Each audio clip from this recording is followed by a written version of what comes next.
Hey guys, welcome back to another sports stuff video. Today we are talking about what you obviously can see in the thumbnail, title of the video, and this screen right here.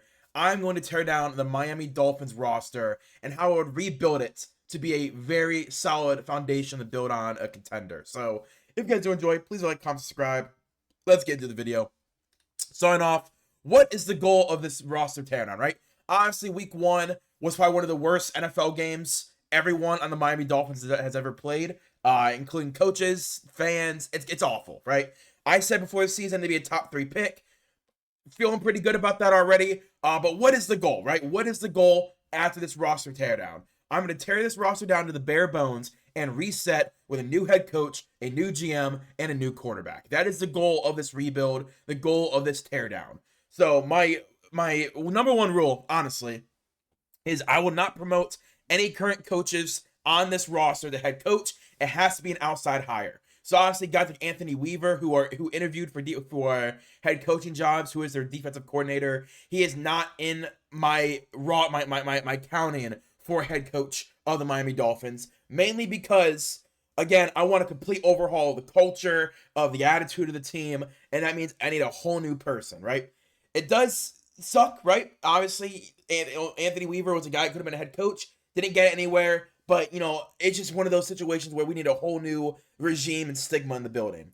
So the goal is to suck in 2025, right? Suck this year, get as many draft picks as possible, roll in the next year in 2026, wanting to suck again for the 2027 draft, and in 2027 is where you go and grab your quarterback of the future. So this season, you're going to tank, trade everyone as many people as you can, get a higher draft pick in the 2026 draft. Then in 2027, yet again, suck again, have as many draft picks as you can, and basically rebuild your roster with a bunch of young guys from the 2024, the 2025, 2026, and the 2027 draft. And you're going to develop the guys from the past 2 drafts and the next 2 drafts, and those are going to be your contention team by the end of the decade in 2028 and 2029.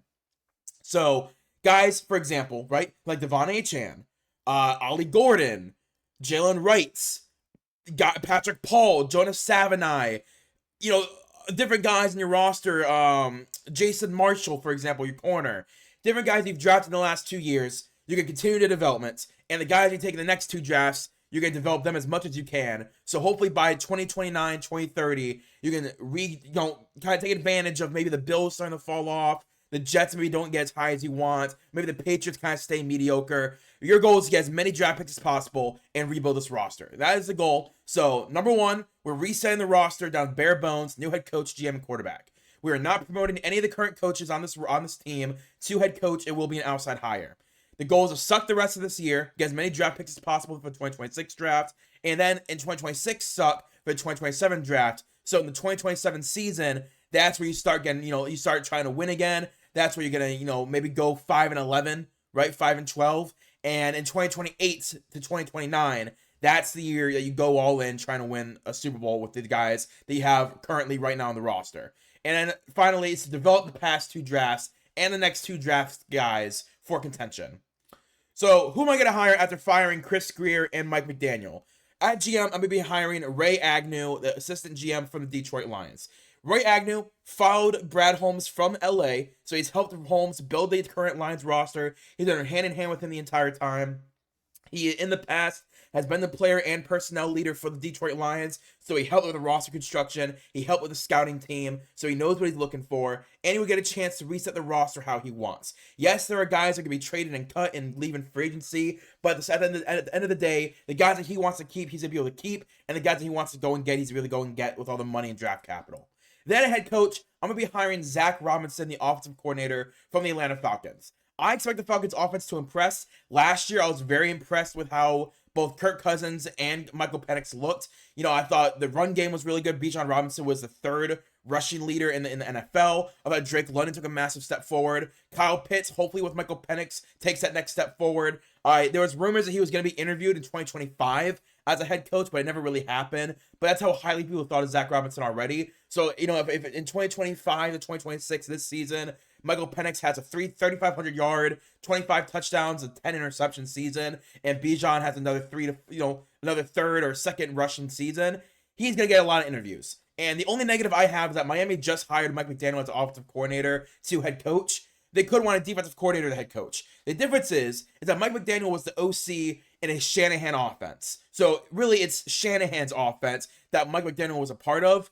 In Atlanta, it is Zach Robinson's offense. It is no one else's offense. He's the play caller. He's the one that designs all the plays. It's him. So I fully expect Zach Robinson, if he can get an interview with Miami, and with the weapons that they have, with the run game, with the passing game as well as like Jalen Waddle, I do think Zach Robinson has a good chance of getting this job. Now, who do we trade? Who is on the trade block as of right now for the Miami Dolphins? Guys I think are going to get traded or could be traded are going to be Tua Tagovailoa, James Daniels, Tyreek Hill, Aaron Brewer, Bradley Chubb, Darren Waller, Jordan Brooks, Liam Eichenberg, Zach Sealer, Minkah Fitzpatrick, and Austin Jackson. Different guys, different reasons. Tua, I think his time in Miami has come to an end. I think there is a team out there who could, I think there are multiple teams actually out there who would take Tua on as a project pick. Maybe someone that could start for a year or two for them as they try and develop them if they're an experienced head coach. Maybe a team that, is really bad at quarterback right now and just wants to improve overall. It's going to be interesting what Tua's market is with that contract. James Daniels, a long-term, 7 years in the NFL, almost always a starting guard, has lots of starting experience. I think there is a need for that in the NFL. Tyreek Hill, obviously Tyreek Hill. Aaron Brewer, same thing, guard, center guy who can play on both sides of the line. I think that's something that a lot of teams would find valuable. Bradley Chubb, long-term pass rusher. He's always been a guy who, when healthy, is a really good pass rusher, but injuries have hindered him the last couple of years. Darren Waller came out of retirement, was one of the better receiving tight ends in the early 2020s. Does he still have it in him? Jordan Brooks last year really came on the scene in Miami, got an extension, but at the end of the day, can you trade Jordan Brooks for a third, fourth, fifth round pick? Liam Eichenberg, again, another guy who in times has been a good starter, most of the time has been a really good bench player, but I think there is a role for him somewhere in the NFL. Zach Sealer, one of the better D tackles in the NFL, but at the same time, he's 31 years old. This team's going to be rebuilding. They don't need a 31-year-old D tackle. Minkah Fitzpatrick, you just trade back for him in the offseason, but I think Minkah is a big enough name to get interest elsewhere, but not big enough to hold on to him forever. And finally, Austin Jackson, their current right tackle. I'm not a big fan of Austin Jackson, but again, there is going to be someone in the NFL who's interested in a 6'6" tackle in Austin Jackson. He's not the best run or pass blocker, but again, it's just one of those things that the offensive line and defensive line, especially offensive line mainly, you're going to get a lot of interest no matter how good or bad you are, right? Like, you're going to be on a team if you're NFL caliber. Who to keep? These are guys that are, if you pick up the phone and call me about them, I will not answer. Jalen Waddle, I think he's only 26 years old. He is going to be a foundational block on this offense. He's going to be the number one. He's going to be the only wide receiver I can guarantee will be here by the time 2028, 2029 rolls around. Devon Achane, same thing. He's my running back number one. He will not be touched. Patrick Paul, solid left tackle. I would like to see him develop a little bit more. This is only his second year in the NFL. He will be a building block in the offensive line. Along him is Jonas Savonai. He will not be traded. He is a rookie at left guard. I think he can play right tackle in the NFL as well. But as of right now, I want my left guard and left tackle to be solidified. I don't have to worry about a normal quarterback's blind side. Jalen Wright, another running back I really like. I'm not interested in Jalen Wright. I think him and Devon Achane. Devon Achane is the Thunder. Jalen Wright is the Lightning. Chop Robinson, again, second-year player, had a lot of promise last year, was in the running for Defensive Rookie of the Year. I do think Chop Robinson has something. I think he could be a 10 to 12 sack guy, for 5-6 years in a row. That's someone you don't just get rid of. Jason Marshall, rookie corner. I like the tools he has. I believe he's out of Florida, if I remember correctly. But I know Jason Marshall, he's a current starting cornerback for them as a rookie. He's someone I want to build my cornerback room around, not in spite of. Kenneth Grant, my first-round pick at D tackle. He is, in the one game we played, he was not the issue on the defensive line. Kenneth Grant, I'm not going to trade my first-round pick. And Ollie Gordon, my running back. Again, those three running backs are going to be my running back by committee. Devon Achane will get around 250 carries. Jalen Wright around 100 to 150. Ollie Gordon 50 to 100. That is my running back trio for the next 4 years. I am not getting rid of any of them. So these are the only guys. That is what? 6, 7, 8. That is 9 guys of a 22 starting team that I am not trading. They are not on the trade block. Everyone else, I'm willing to take a phone call on. Other guys, I'm trying to desperately move off of. But these 9 guys are not being touched. So here's the current salary cap before any trades or moves happen. In 2025, we have $9 million to work with right now. In 2026, we are negative 13 thanks to the Tua contract. In 2027, we were at $90 million in cap space. And in 2028, we were at 171. So these are midseason trades for this year in 2025 to 2026. These are trades that I think I would do if I'm the Miami Dolphins right now. I would be trading Tyreek Hill to the Cleveland Browns for Deshaun Watson and a 2026 Jaguars first. So I do this because I think there's going to be a bidding war for Tyreek Hill.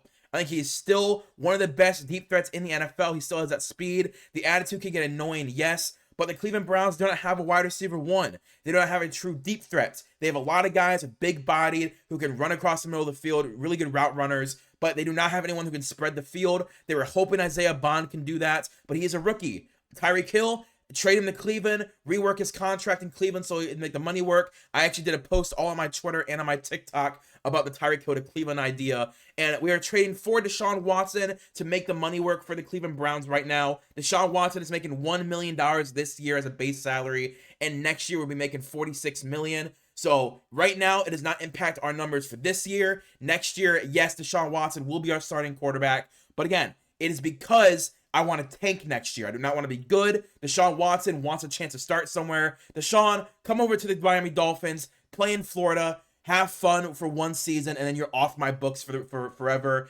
And the reason we do that is for that 2026 Jaguars first that the Browns traded back with. I'm not buying hype on the Jaguars, but I may be wrong about how bad I thought they were going to be. They were pretty impressive this week. Yes, it was against, not the best, the Panthers are not the best team in the world, but they did pretty good. And the Jaguars, maybe they actually end up with 6, 7, 8 wins. So that first round pick is a middle of the pack first round pick. I don't think any other team in the NFL is trading you a first round pick, maybe even not a second round pick for Tyreek Hill. But if the Browns can get off Deshaun Watson's contract and they throw in a first round pick that, again, all they do is trade back 3 spots for, that then gives them Tyreek Hill for this season with Joe Flacco and next season with whatever quarterback they go with, whether it's Lawrence Sellers, whether it's a veteran, whatever you want to do. I think Tyreek Hill would be a impeccable piece to add to that wide receiver core. And Joe Flacco loves to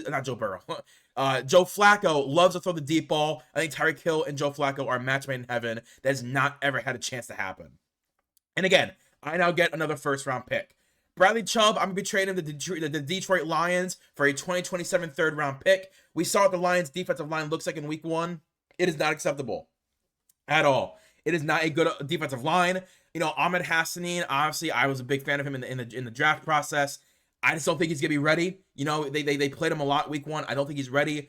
And I think no one else in that defensive line besides Aiden Hutchinson is interesting. And Aiden Hutchinson's coming back from a torn ACL. So Bradley Chubb would be traded to the Detroit Lions. He's also coming off an injury from last season, but he looked pretty solid in week 1. Nothing impressive, nothing crazy. But I think Bradley Chubb, as he comes back more from that injury, him and Aiden Hutchinson can be a quiet, really good duo that no one really talks about. But Detroit gets that pass rusher. And again, he's a premier pass rusher. He's a starting pass rusher for a third round pick in 2027. Not even next year's draft. It's 2 drafts from now. I think that's something that the Detroit Lions would do. I think that's something that the Miami Dolphins would do to get off that money. Then I'll be trading Jordan Brooks to the Washington Commanders for a 2026 fifth-round pick. The Commanders, their linebacker core is not the greatest in the world. I think Jordan Brooks, him next to Bobby Wagner, that's, again, I believe it's already happened in the NFL, if I remember correctly. I believe Jordan Brooks came from Seattle. So, him and Bobby Wagner have already played together before, and they know how to play off of each other. And I would be excited to see him in a Dan Quinn type of defense. And again, giving up a fifth-round pick for a starting level right now linebacker who can help you win games right now. That's what Washington needs. And the Miami Dolphins get another fifth-round pick. Then I'll be trading Zach Sealer to the Seattle Seahawks for a 2026 fourth and a 2027 fourth.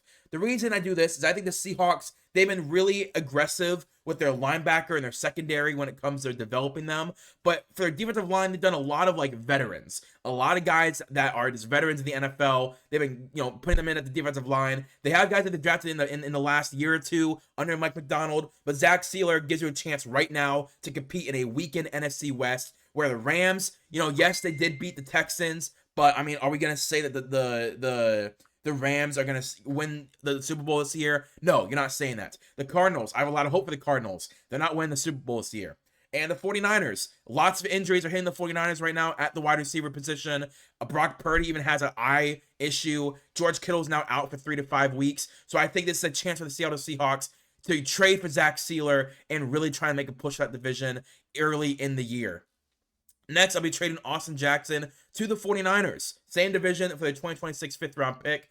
Yes, they just extended Colton McKivitz, the right tackle, but I think if you move Austin Jackson to left tackle or Colton McKivitz to left tackle, you know that Trent Williams is going to retire any day now, whether it's this offseason or the next. How he can't keep playing. It's just not feasible for him to keep playing. So now you have Austin Jackson, a 25, 26, 27-year-old tackle who has promise in a offense that works like a Shanahan offense. You know, obviously very run heavy, tries to do a lot of play action passing, but not even close to as well as Shanahan runs it. So I think it's the same scheme. Austin Jackson is okay in Miami, but if he goes to the San Francisco 49ers, I would trust Shanahan to develop Austin Jackson into what I thought Mike McDaniel could turn him into. Next, I'm going to be trading Minkah Fitzpatrick to the Green Bay Packers for a 2027 third. Again, I think Green Bay in their secondary, whether it's their corner or safety room, they just need more help. I like their linebacker core. I like their pass rushing core, obviously with Micah Parsons. But I think Minkah Fitzpatrick, especially at the Jair Alexander trade, it's a lot of question marks in their secondary. Minkah Fitzpatrick is a household name. He's not as good as he used to be in 2020, 21, 22, but he's still a pretty solid safety in the NFL. Again, name recognition alone, I think, is worth it in Green Bay. Then I'll be trading Darren Waller back to the Baltimore Ravens. The Ravens, you know, Isaiah Likely is going to be out for the next few weeks. Mark Andrews didn't really do anything when it comes to that Bills game. Charlie Kolar is just a blocking tight end. I think adding Darren Waller, who is a pure receiving threat, to that receiving core, it's going to be good. You know, Darren Waller, again, I think this is last year in the NFL. He's already retired once. I think he could easily retire at the end of the season again, especially if he stays in Miami. I think in Baltimore, you know, he's finally into the polished product that Baltimore originally saw in him when they took him undrafted. And I think Baltimore could use another receiving tight end. I think Darren Waller could want to compete for a Super Bowl. I think it's a good match made in heaven. Then I'm going to be trading Liam Eichenberg to the New York Jets for a 2026 fifth-round pick. The Giants, I think they say another offensive lineman. Liam Eichenberg's only 27. He's had a lot of starts in his NFL career. Again, at worst, is a really good backup, but if he needs a start, I trust him to start. And the New York Giants, offensive line help is always needed, especially with the Giants, who I feel like always have a bad offensive line. Then, with offseason trades, this could be in the offseason after the season. I do think Tua Tagovailoa will get traded. And I think the LA Rams are a really good landing spot, actually. I'm gonna be doing it for a 2026 third and a 2027 third. Kind of like Carson Wentz when he got traded from the Eagles to the Commanders. It is basically the exact same package. 2/3 for Carson Wentz, 2/3 for Tua Tagovailoa. Tua, when healthy, when everything's clicking, he's a good quarterback. I just don't know if that's still in him anymore after all these concussions he had. But in LA with Sean McVay, I do think this will be the best shot for him to rebound his value. And Matt Stafford is not going to be there forever. He didn't practice in the training camp. He didn't practice in LTAs or the preseason due to back spurs. That is a not good indication of his health right now. I think there's a very good chance Matt Stafford, who already almost retired this offseason, does retire at the end of this season. And Tua, he's a young prospect. A lot of similarities in Matt Stafford. I think, obviously they're very accurate, both of them, when they're both clicking. But I think Tua could run that Sean McVay offense really well. And I think Sean McVay could buy low on a Tua. Again, 2 third-round picks for a starting quarterback who, yes, has already had his contract extended. You can always rework that contract to make it an incentive-heavy, maybe a one-year deal, incentive-heavy deal compared to the multi-year deal. But I do think Tua will get traded. I think the Rams are a great landing spot for Tua. Then this is going to be the salary cap after the trades. This year, you would open up almost $22 million, $32 million in cap space, from $9 million to $41 million.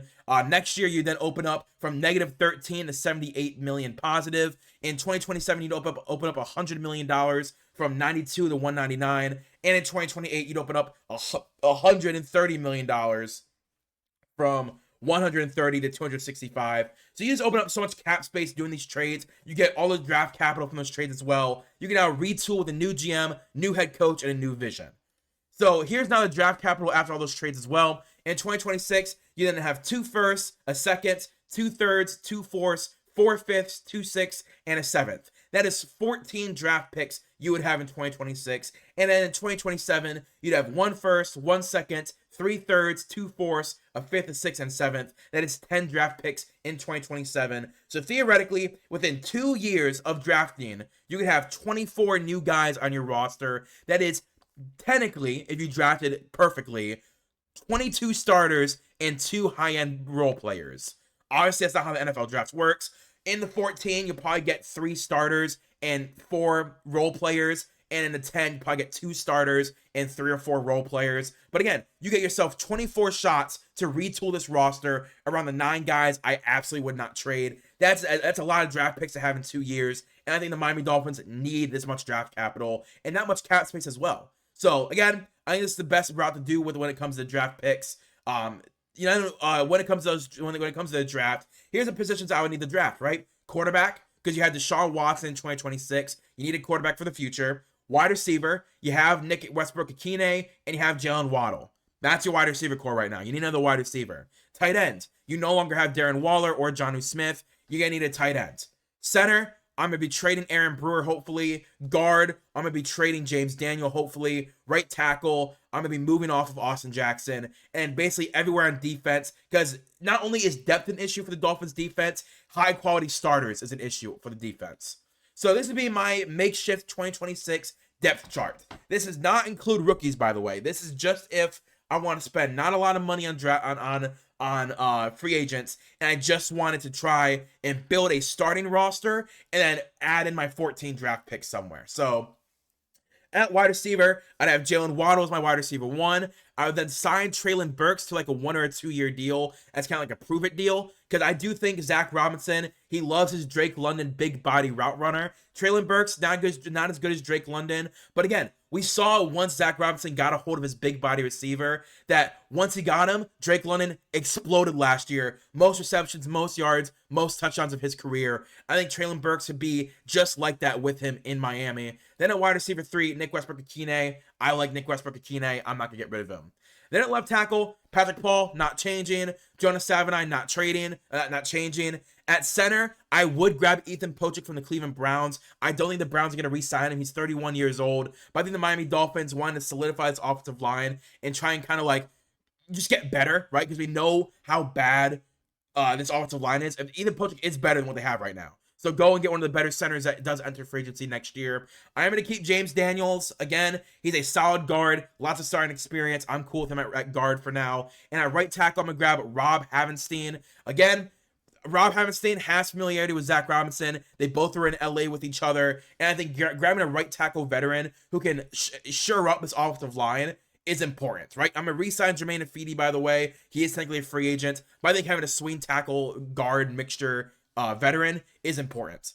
Then at tight end, I am going to be signing Kyle Pitts. I think Kyle Pitts is going to have a really good year this year in Atlanta with Zach Robinson. And if Zach Robinson gets a head coaching job somewhere, if Kyle Pitts does have a big year, I think he'd follow the guy who helped him have a big year. Yes, he'd probably get paid from Zach Robinson, and that'd be really cool. But I do think he would follow Zach Robinson to Miami. He'd be basically the number 2 option next to Jalen Waddle. He'd get a lot of targets and probably a lot of touchdowns with Miami, because I think he would make him a focal point of the offense.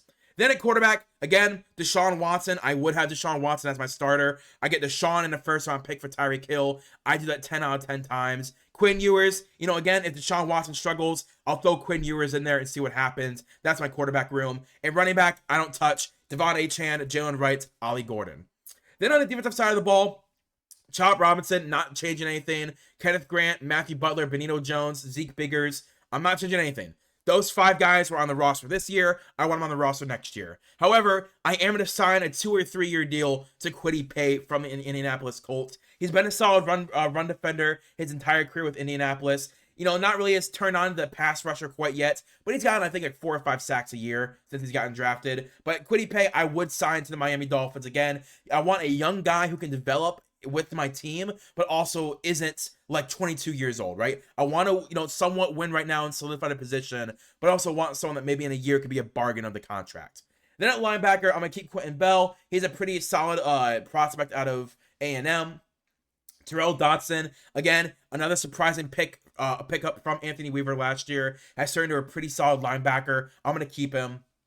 Then also, I'm going to replace Jordan Brooks with Devin Bush. Jordan Brooks, really good run defender. Devin Bush has turned into a really good run defender in Cleveland. So basically, you just get cheaper with this deal with Devin Bush. Signed to like a 2 year deal, $10 million maybe or something. But I would just swap him for Devin Bush. At safety, I'm not gonna touch safety. Elijah Campbell from Northern Iowa, I'm a really big fan of. Dante Trader as well from Maryland, I think could take over Ashton Davis at strong safety. But for now, Ashton Davis, Afia Melifanu, Elijah Campbell. I like that safety trio. I'm gonna keep it and just re-sign these guys to be my starters next year as well. Then the big movement is gonna be at corner. Cam Smith, I would make a starter, but I think there's whatever reason, I think there's injury issues of why he's not playing right now. But Cam Smith would be higher on my depth chart if I knew he was healthy. So I would sign Kyer Elam, right, from the Dallas Cowboys. He had a really impressive game against the Eagles. You know, I think he's gonna get a lot of playing time in Dallas this year. Could easily get him on like a 2-year,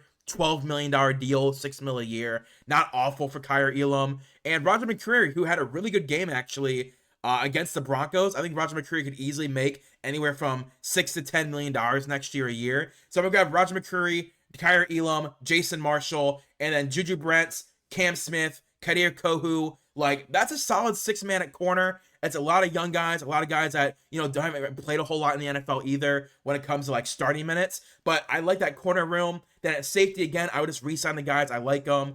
But yeah, that would be my roster prediction.